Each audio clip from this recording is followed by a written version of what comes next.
everyone, it's Kim. It's Kat. We're here to talk about another book and our knitting. To start with, I am making a generic wool black hat today. But Woo. Kat, share why you're making a generic wool black hat. What if they watch the video? No. So I am a part of several book clubs, and for Christmas or holiday season, because not everybody celebrates Christmas in there, I'm making them all hats, and I'm going to, what's the phrase for the Duplicate stitch. Duplicate stitch. She's going to learn a new technique. Yay, me. 7 times. 7 hats, 7 duplicate stitches. Good thing your book club is kind of small. Yeah, or just some people won't be getting hats, I guess. No. Well, it depends because each book club is different. We have the 7 regulars, 8 regulars. So maybe I need to make another hat. We'll figure it out. But then there's always a rotating based on how popular the book is.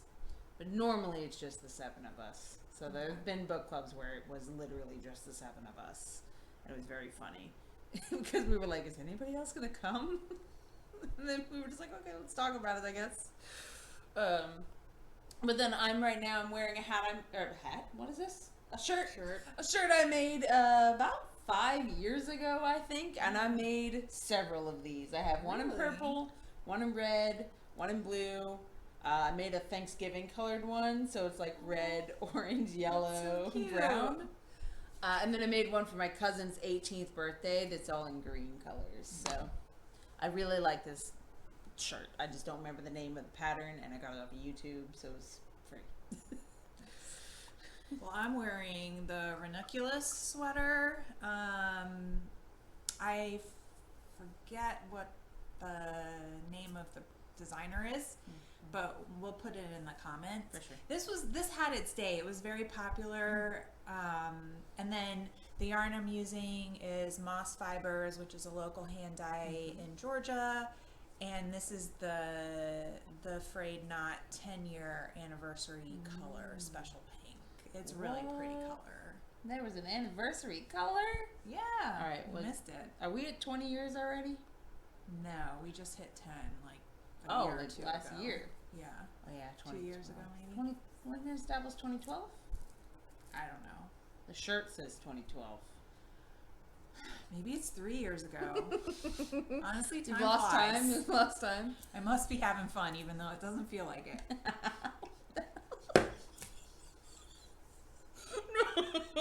Not the time. The 5 hours a week at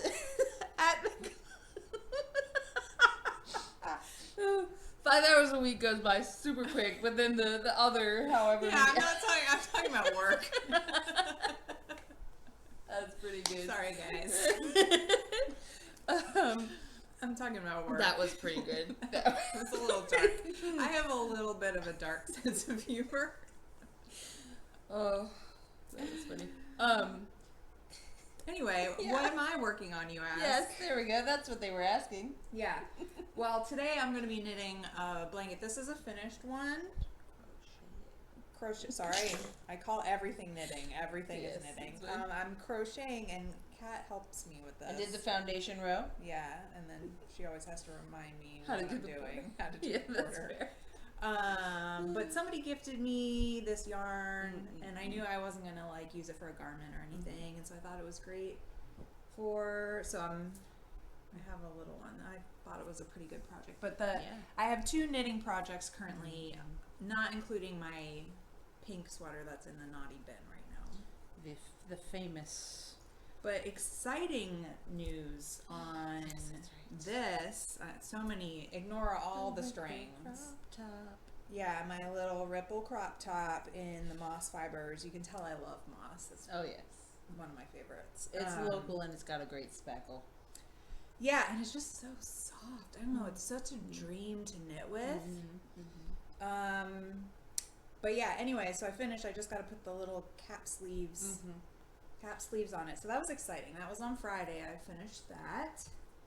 Or finished the shirt. That portion of it, yeah. And then yesterday, I cast on my August gnome. I wasn't sure what you were saying. Yeah, you're good. You're good. So I don't know if I've mentioned it here before, but this year is a year of gnomes with designer the Imagined Landscapes, Sarah Shira, and so I needed to cast on my August gnome and see if you can see the pattern. Mm-hmm. That's cool. Yeah, it's looking really nice. This is the hat. That goes over top of the gnome. Yeah. Yeah. But I worked the yarn store yesterday, which was super fun. It was a rainy day, but it was pretty busy for being rainy. Yeah. I was unexpected how many people have showed up. I know. So it was fun, and there was a lot of us regular knitters there too. But because it was so busy, I didn't get a lot of knitting done. That's true. The curse. So, you gotta the curse stand up, of walk working around, the yarn store. help people. But yeah, since we've seen you all last, I've come back from my Alaska trip, which was amazing. So many yarn shops. So many yarn shops. Yarn. I forget now, but I think my final tally was 9. I think so too. I think it was 9. Yeah, 9 yarn stops, just 4 in Vancouver, so and then 5 in Alaska. But I want to give a shout out to one shop in particular. I mean, they were all great, to be honest. But the concept of this shop, let me tell you, it's like if I were to open a business, the only thing it would be missing is a coffee machine.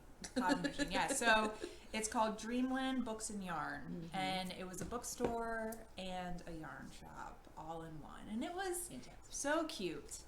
And I had a nice conversation with the woman who was working there, and she told me about the history of like the yarn, the store coming from like an old bowling alley, and that they used to own, and yeah, it was really sweet.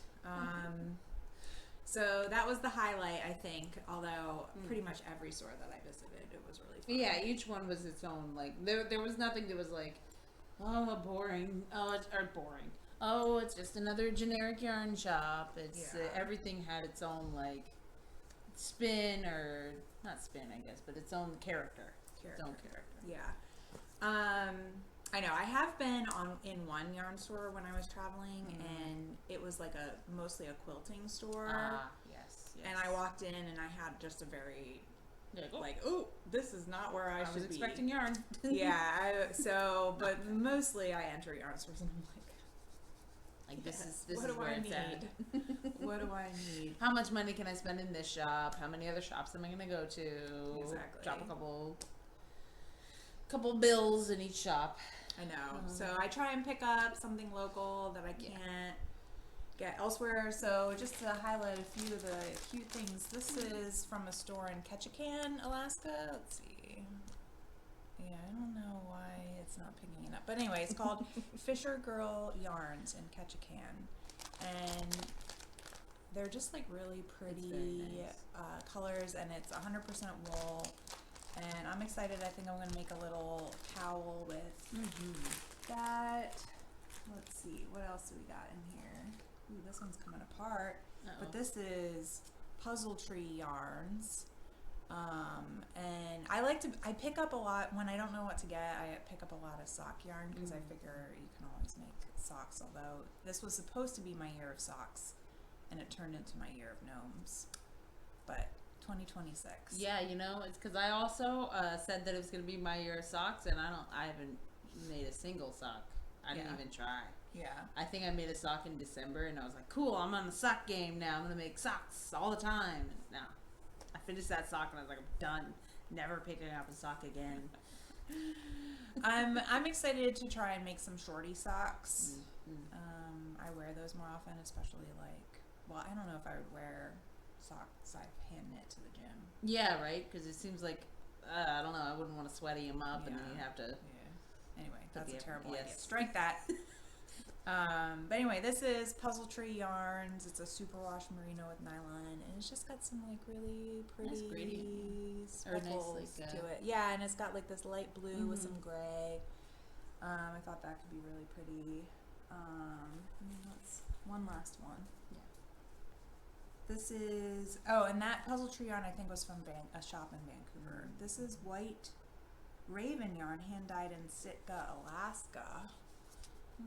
Here's the label, but yeah, this has got like purple and green and black, or like a very dark brown. It's very naturey. It's very it's giving artichoke to me. Yeah. So it'll be interesting to see how it knits up. Something that makes me nervous about these types of skeins is like, you never know what bleeding for sure, but you never know how it's going to look when you like knit it up and stockinette, and sometimes they're really ugly. Like, not going to lie. That's fair. But thought I would give this one a chance. It's called Salmonberry is the colorway, which is, I actually tried. Oh, well, it's a fruit in Stardew Valley, but it's actually a fruit in Alaska that grows pretty wild, and I actually got to try one. They're kind of like raspberries. They're like a red berry-ish. Yeah, they look like bigger raspberries. Yeah. They're really tasty. I enjoyed my little treat. But anyway, yes. 2 shout outs from me. The first one being that 2 weeks ago I went up to Athens, Georgia, and I visited Revival Yarns, which is supposed to be closing in 2 weeks. So I went there to go get some yarn. I didn't bring it because I'm very ill prepared today. But I got 4 skeins of DK weight Ryan yarn in this really pretty, like, bluish, purplish, reddish, speckle, white-ish yarn. I'll bring it next time so that I can show it off. If I don't use it by then, and I doubt it, knowing these hats, they're going to take up the rest of my life. That's okay. And it was a nice shop. It's kind of sad that it's closing. That, you know, everybody has to live their life. And the last shout out is the Stacks, which is where I got my book. And it's in the book. The place where he works is the Stacks. And I'm gonna ask the owner if that's where she got her name, if she read Time Traveler's Wife and was like, that's the perfect name for a bookstore. Because as I was reading, I was like, what? Really? And I didn't even catch it. So that'll be a fun conversation, I think, with the owner. Like, this book, really? That's where you got your name? That which is a case in point's my opinion about this book. Which is a great segue to how we feel about this book. Now, I will say we picked it, and I thought it was going to be pretty good because it was so popular in its day. It's got a movie. I don't know. The premise sounded interesting. Right. Exactly. Usually things that get a movie tend to be because they were good or famous. No. For one, I haven't seen the movie. I don't know if the movie does it differently or the movie makes things more dramatic or makes things less creepy. But I did not like this book. I did not like it. I did not like. I will say I hated the first half, and then I slightly warmed to the second half, and then hated the ending. Yes. Yeah. And it wasn't great. The premise of it is the title. You are, and it's mostly told from the perspective of this little girl right here. It starts when she's a child and she meets 6 years old, and she meets Henry, our time traveler, and he's like, I'm gonna marry you. Yeah, he's 40, mind you. And he's like, I'm gonna marry you one day. And she just goes, okay, all right, I guess that's what's happening. And the way that he time travels is just, he'll randomly pop from place in time to place in time without any clothes, and he's hungry. So from his perspective, having somebody who can provide him food and clothing when he time travels, very helpful. Prefacing that with, one day we're going to be married, very creepy. Yeah, I felt a lot of their interactions when she was younger, until she hit like 20. Yes. Like, Didn't like them. Didn't, yeah, just really creepy. But I want to go back to the time traveling mechanics. Yes. I had a huge problem with that because it was supposed to be kind of random, but he was traveling to the same location. To the same locations over and over again. Like, it felt like there were like 3 or 5 locations or something that he would show up, and occasionally they would reference like in a side note that he was like, he showed up in the middle of the street and almost got hit by a car or something. Traveled, and I read the obituary, I read the birth record, so I have the information about the future. I have the lottery numbers for this day, which means he traveled to that day before, written down the lot, or remembered the lottery numbers, went back in time and wrote them down. Because he can't bring anything with him, like his wedding ring. He can never wear it. Can't bring notes, can't bring medicine, food, etc., etc. But also, he's just extremely problematic across the board. What do you mean by that? Like, he's an alcoholic. He's a drug addict. He's not technically a pedophile. I think they waited till she was 16? 18. They waited till she was 18, because there was a scene about her 18th birthday. I know, that was also super he was creepy. 40. Because he was 40. Yeah. Instead of just being like, hey, sorry, I'm not going to do it. Wait until I meet you physically in real time. Yeah. He just said, okay, all right, cool. Yeah. Like, sure.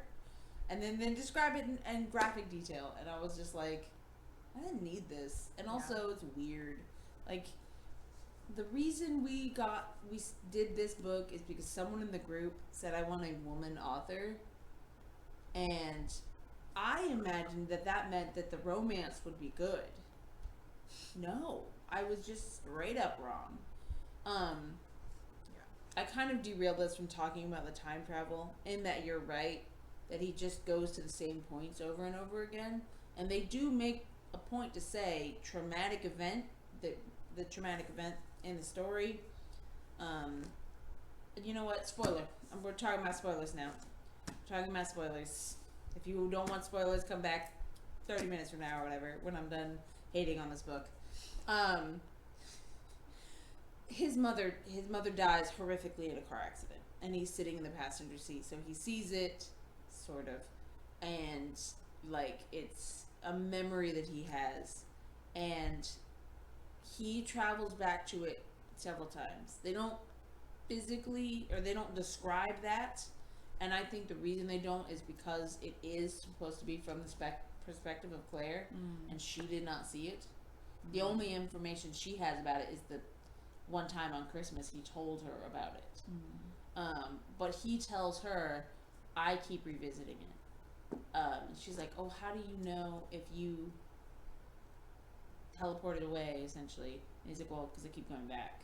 I see it from the perspective of some guy in the bushes, some guy on the road, some guy in the ambulance. Like, I know the aftermath. I know I was gone for exactly 10 minutes and 47 seconds because I've seen it so many times. Yeah. And that makes sense to me.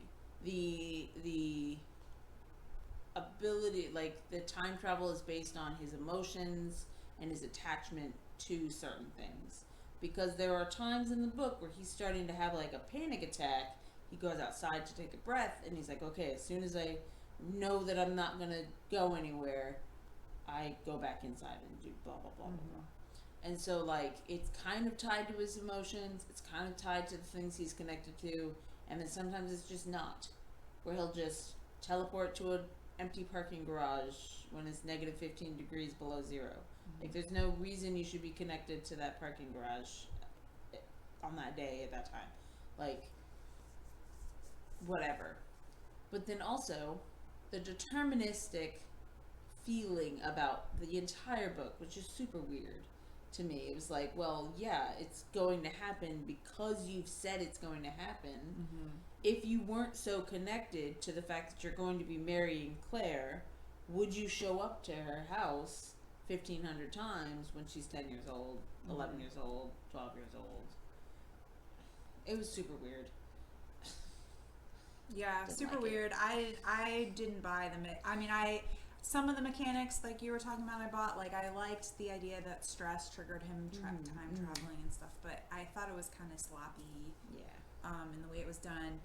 I didn't particularly like how you were flipping back and forth between Henry and Claire so quickly, I guess. In Yeah. the book, like you Yeah. might have like a page and a half of Claire, and then like 2 pages of Henry, and Yep. another page of Claire, and I also found it a little difficult to keep track of where we were in time. Definitely. Because it was kind of like we were going through Claire's life, but I felt like it wasn't always like that. Right. Because, I mean, there were parts where early on in the beginning, Henry meets Claire as an adult, and he doesn't know who she is, but she's telling him, oh, I'm going to marry you one day. Like, how do you know that? Why are you saying, like, well, first of all, why are you saying, how do you know that? Like, you're not a time traveler. Yeah. But also, like, I mean, I don't know. It's just super weird. It was just super weird. I don't like it. Yeah. And they're not even all the background characters, every single person is problematic. Like, I don't think that there's, like, a person who is genuinely like, okay, I'm rooting for this person, or I want, like, good things to happen to this person. Except maybe their daughter.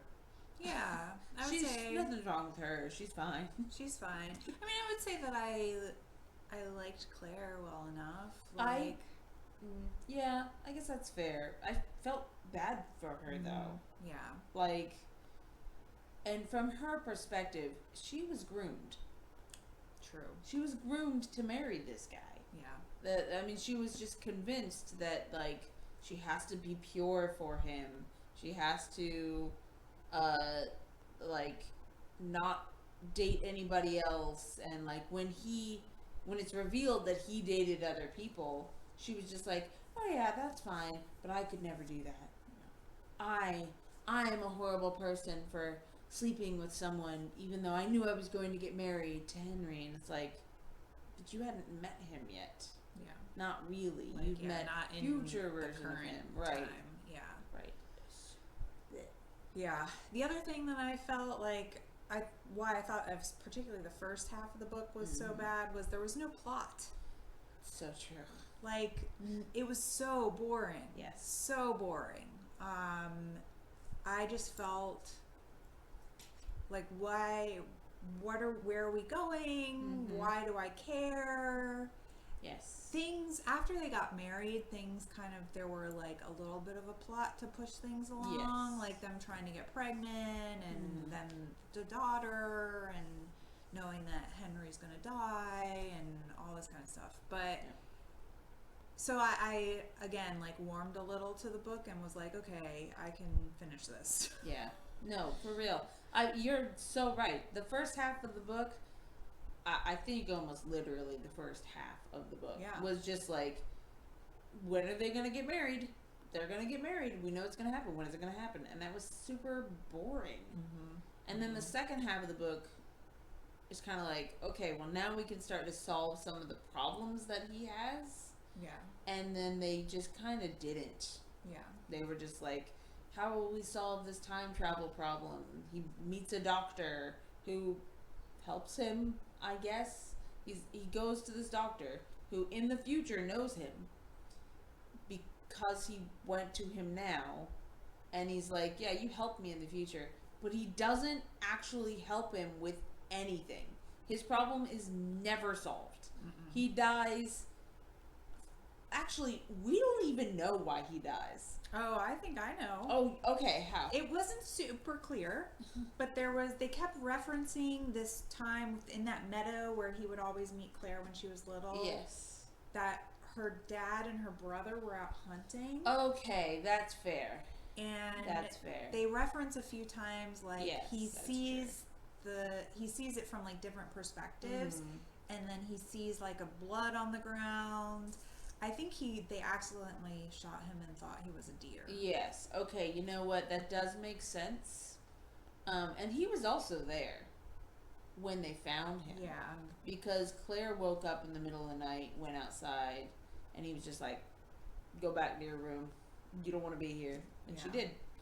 So, yeah, okay. Well, maybe that's why we never really see it, because Claire's the one who's supposed to be telling us about this. I guess. Yeah. This I feel like would have been better if it had been written like a diary, and less like an omnipresent, multi-perspective book. I was just gonna say, I think I would have liked it a lot better had Claire had been the only perspective, and it had been linear in Claire's time. Yes. Oh, for sure. And we learn more about her life and more about the other things that are going on, and maybe really the struggles that she's having because of this weirdness that's happening to her. Yes. I think that would have been a whole lot more interesting and a whole lot more, and like make her a protagonist that's like a strong woman that you root for. Yes. I mean, there was a point in the book where she was like, I don't think she really struggles with it at all. Yeah. Because she was literally like, yeah, I like being alone sometimes. I'm not upset when he goes away. I'm always happy when he comes back, but I'm not like upset when he's gone. Right. And I'm just like, then what?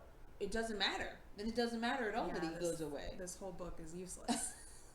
Like she doesn't struggle with motherhood. She doesn't struggle with like. Yeah. She's very one-dimensional. Determinism. That always makes me mad. I think the only time she struggles is the fact that she cheated on him before they met. And she's like upset that she might upset him by that.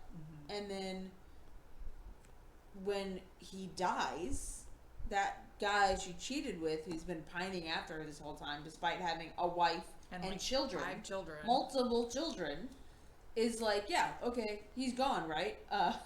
Let's do it. And then they do. And it's super gross. And it's mega gross. God, I can't. Yeah, it's just really ugh. Yeah. Ugh. What else? Oh, yeah. So Henry he only finds out as an adult that he marries Claire. Before he meets her, but only as an adult does he find this out, right? I think he only finds it out because he meets her and marries her, and then it's when he's older, like 40, and time traveling back to Claire as a child. Yeah. He's like, yeah, we're married. Yes. I remember there was a scene where adult Claire meets him before he's met her, and she's like, oh, you marry me? And he's like, I don't know who you are. Yeah. And then later on in the book, 40-year-old Henry is talking to Claire, and he's like, hey, you're about to meet me in real time. Or like, you're about to meet 22-year-old me for the first time. Be kind on me. Don't tell me too much about the future. And she's like, oh, okay, I won't. So like, I don't think he knew up until he was like 22 years old, 21 years old, that he will go back into the future and meet the 6-year-old girl. So up until that point, he had been sleeping around and he's being kind an of a alcoholic. womanizer. Yeah. Didn't seem to be very nice. He's not a great person. His partners. And the fact that he had like a reputation, and now how much of that reputation is that he would just randomly disappear? Yeah.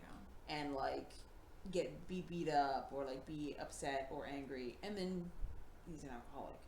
So there's like a little bit of that, a little bit of this, but it's just kind of like not a great person, and finding out that you're determined to marry someone is what clicks it into place, as opposed to like improving yourself as a person before you meet somebody, or just this felt really weird. I don't like it. And one other thing that I have to say that really bothered me was the whole, while we're talking about his like dating around and stuff, what was her name? Ingrid?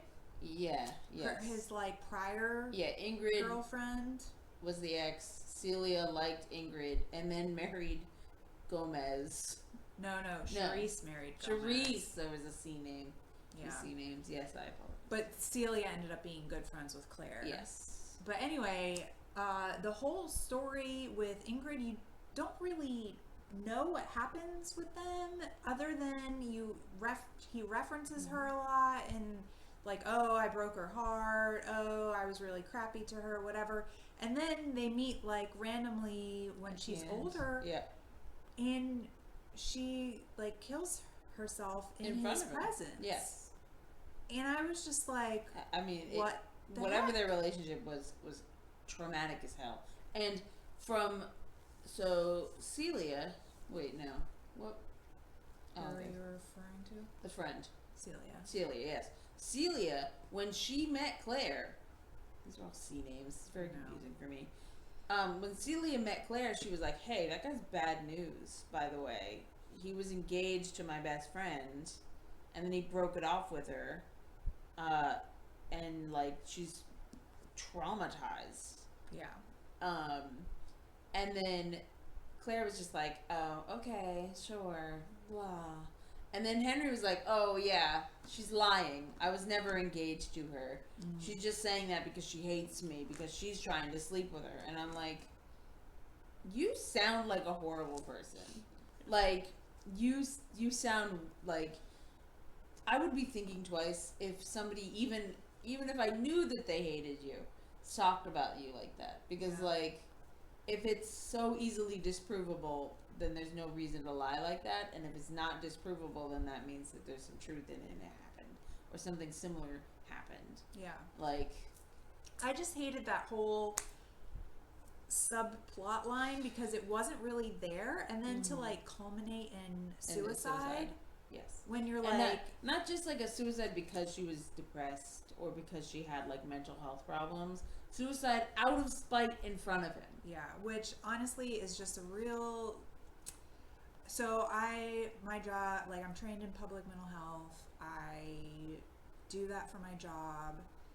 And it really irritates me when people irresponsibly represent people who suffer from mental illness or particularly suicide. And I think that this is really irresponsible because that's not really why people kill themselves. Like, if you are in... I don't know of a single case where someone kills themselves in the presence of somebody else. Yeah, like that just doesn't happen. Right, it's just not how that works. Like, oh, it's so frustrating. And she knew about his time traveling because when he showed up at her apartment, she was like, "Oh, where are you coming from?" And so, like, it wasn't just that. It was ooh. And it had been like, it had to have been like a decade since they broke up. Yeah, I mean, it just kind of made me sad, like, oh, this person apparently never moved on. Right. I don't know. It really got under my skin. It just felt like it came out of nowhere. Yeah, exactly. Like throwing it in just to be like salacious. Sensation, yeah. Yeah, no. Not a good book. Not a good book. Would not recommend. I haven't seen the movie. Maybe the movie fixed the linear problem. Jen actually said, the yarn store owner actually said she had seen the movie and she liked the book better because she could follow it better. What?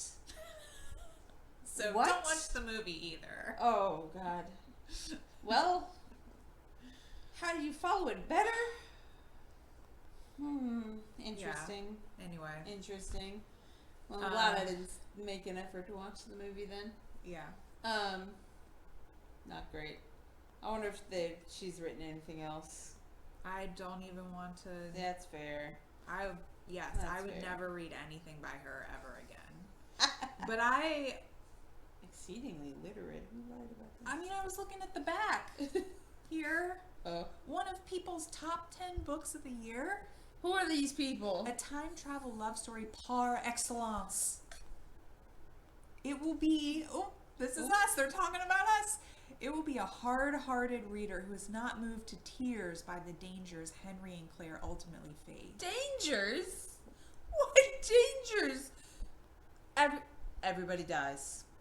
I'm going to tell you right now. Everyone dies. There is no danger. Yeah. In this book. He knows when he's going to die. He knows when he's going to meet everybody. There is no, like, will he, won't he die at this point. Yeah. There is no... The most interesting part. Oh no. Okay, my battery's about to die. No.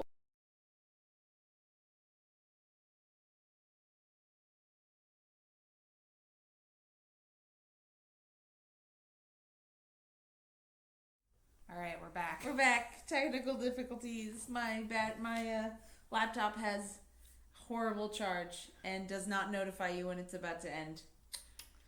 Anyway, we have decided that we are done ragging on this book. We have saved you. If you haven't read it, we have saved you. Yeah. If you have and you disagree with us, feel free to leave us a comment. I mean, tell us what you think. If you might have some revelation that changes our mind on the whole thing, on new perspective. Yeah, but who knows? Anyway, I'm super excited for our new book. Yes.